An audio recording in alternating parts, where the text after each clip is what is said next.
Knowledge, ప్రపంచంలో ఉండే నాలెడ్జ్ని అనుసంధానం చేస్తాం.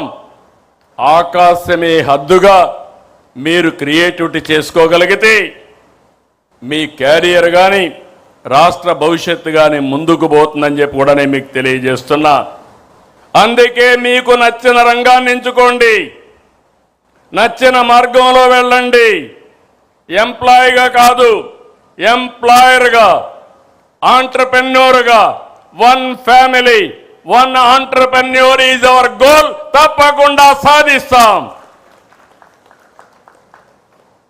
ప్రభుత్వ రంగంలోనూ ఉద్యోగాలు ఇస్తున్నాం. మెగా డిఎస్సి ఎన్నో అడ్డంకులు క్రియేట్ చేశారు, కోర్టుకు పోయారు. ఇప్పుడు కూడా చెత్త మాటలు మాట్లాడుతున్నారు. ట్రాన్స్పరెంట్గా రికార్డు టైంలో ఎన్ని అవరోధాలు సృష్టించినా అధిగమించి 15,941 మందికి ఉద్యోగాలు ఇచ్చిన ఘనత ఈ ప్రభుత్వానిది. 5,757 కానిస్టేబుల్ ఎన్నో సంవత్సరాలుగా పెండింగ్ ఉన్నాయి. ఆ రోజే వాళ్లకు పెన్షన్ కూడా ఏదైతే ఉందో వాళ్ళకి ఇచ్చే ఆందోళన కూడా 4,000 ఇస్తే 12,000 చేశాం. మొదటి సంవత్సరం ఉద్యోగాలు ఇచ్చాం.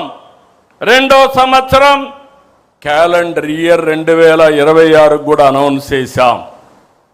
ఇవి the youth rice, Andhra Pradesh rises.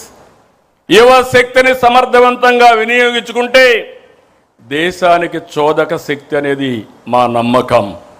TDP does not do politics for the next election. TDP works for the next generation. ఈ విషయం అందరూ గుర్తుపెట్టుకోవాలి. ఎన్నికల కోసమే పనిచేయడం లేదు, భవిష్యత్తు కోసం, భావి తరాల కోసం పనిచేసే ఏకైక పార్టీ తెలుగుదేశం పార్టీ. నేను 4వసారి సీఎం అయ్యాను. కానీ గతంలో ఎప్పుడూ చూడని విధ్వంసాన్ని, గాడి దప్పిన వ్యవస్థలను చూశా.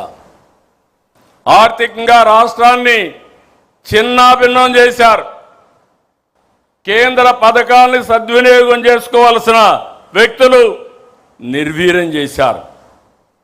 ఇలాంటి పరిస్థితులు నేను ఢిల్లీకి వెళ్తే నేను ఒక విష్ లిస్ట్ వాళ్ళకి రిక్వెస్ట్ ఇస్తే వాళ్ళు తిరిగి నాకు కౌంటర్ ఒక విష్ లిస్ట్ ఇచ్చేవాళ్ళు. అంటే ఈ సమస్యలు ఉన్నాయి, మీ వాళ్ళకు డబ్బులు ఇచ్చాం,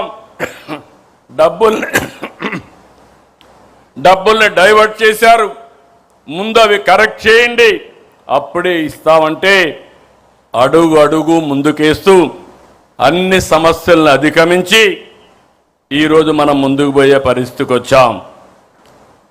ఇలాంటి పరిస్థితి నుంచి ఒక్కొక్క అడుగేసాం.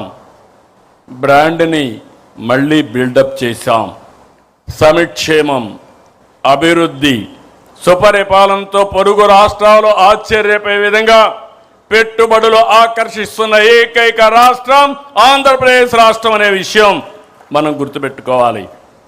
వెంటిలేటర్ పై ఉన్న రాష్ట్రాన్ని కేంద్రం సహాయంతో గాడిన పెట్టి మొదటి నెల నుంచే ఆ రోజు ఒక హామీ ఇచ్చాం.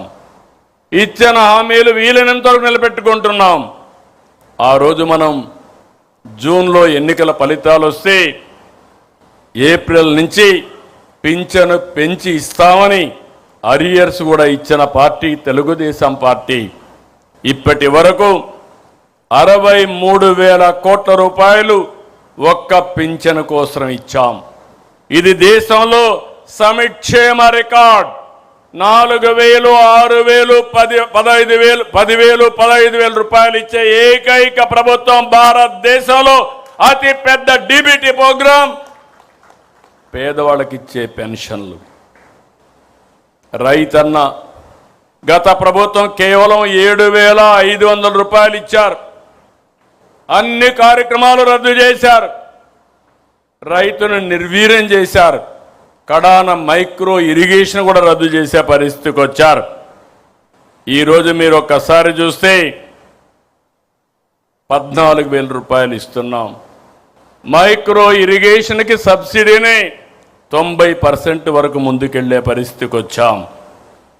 ఇంకో పక్క ధాన్యం సేకరణ, చేయడమే కాదు 24 గంటల్లో వాళ్ళ అకౌంట్లో డబ్బులు వేసిన ఘనత ఎన్డీఏ ప్రభుత్వానికి దక్కిందని చెప్పి కూడా నేను మీకు తెలియజేస్తున్నా. అక్వా రైతులు గత ప్రభుత్వం మోసం చేస్తే మనం విద్యుత్ రాయితీ ₹50 ఇచ్చాం. కష్టాలున్నాయి. నిన్న కూడా 12,500 మంది రైతులు రిజిస్ట్రేషన్ చేసుకుంటే జూన్ 1 తారీఖు నుంచి వాళ్ళకు కూడా ₹50 కరెంట్ ఇవ్వాలని స్పష్టమైన ఆదేశం